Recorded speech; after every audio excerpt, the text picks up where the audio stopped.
Pre-1933 gold. What survived the Great Meltdown? A viewer asked if I could do a video on how many pre-1933 gold pieces survived the Great Meltdown and what the key dates are. This is Coins Roc. Stay tuned as I explain.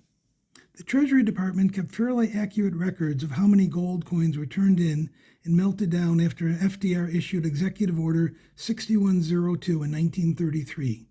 Unfortunately, no records exist of what dates were included. Let's start with the $1 gold piece. By 1933, the $1 gold piece had been out of production since 1889, a total of 44 years. A big part of the reason production ended was that the $1 gold piece did not circulate widely. Because of lack of demand, production after 1862 only exceeded 10,000 pieces a year on a handful of occasions. With so few in circulation, few were turned in for the recall. The total mintage of all $1 gold pieces was 19,874,800, and only 32,000 were turned in. This works out to just 0.16% of the total, leaving a surviving population of 99.84%. Total mintage of the 250 quarter eagle was 20,426,800. Of this total, 3,204,900 were melted down, a total of 15.69%. That means that 84.31%, or 17,222,000, survived the recall. Next is the $3 gold piece. The $3 gold piece also ended production in 1889 and also had annual mintages of less than 10,000 for most years after 1860 because of lack of demand. The $3 gold piece never circulated widely, and by 1933 was rarely seen in circulation. Total production was just 539,800, and 10.8%, or 58,300 pieces were turned in, leaving 89.2%, or 481,500 pieces surviving. Now talk about the $5 gold piece. There was a total of 78,911,900 $5 gold pieces produced.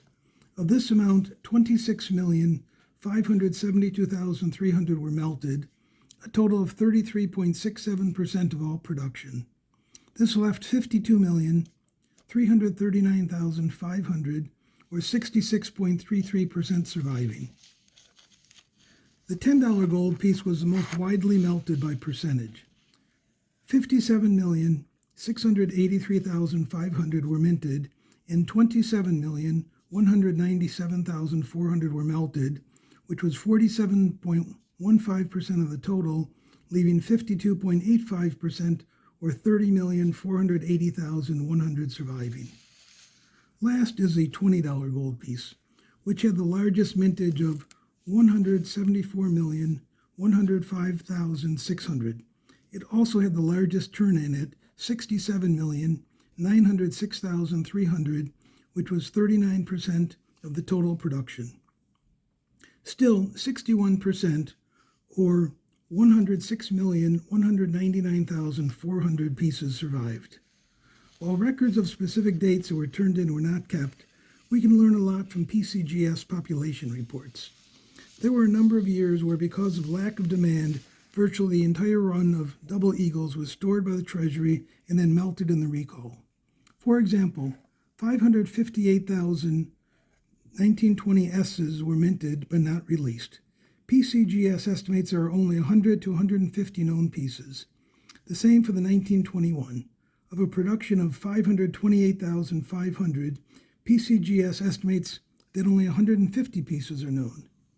The 1927D had a mintage of 180,000 and only 15 to 18 pieces are known. The 1927S had a production of over 3.1 million, yet it appears only a few hundred survived. For the years 1929, 1930, 1931, and 1932, total production during the Great Depression years was in the million, and survival rates today are in the hundreds. Most people know what happened in 1933. 445,500 pieces were minted, and only a handful survived the recall. In total, 85,000,000 680,604 total ounces were confiscated. That was around 27.44% of all gold. That means that 226,579,419 ounces, or 72.56%, was ignored and saved. In addition to the recall and subsequent melting, millions of coins ended up in Europe and have been slowly repatriating back to the U.S. since the end of World War II. The great European gold coin hoards also have affected populations and rarities. I did a previous video on this topic. I hope you learned something from this video. If so, please subscribe, like, comment, and share. Thank you. By the way, let me know if there's a specific topic that you would like to see me make a video on.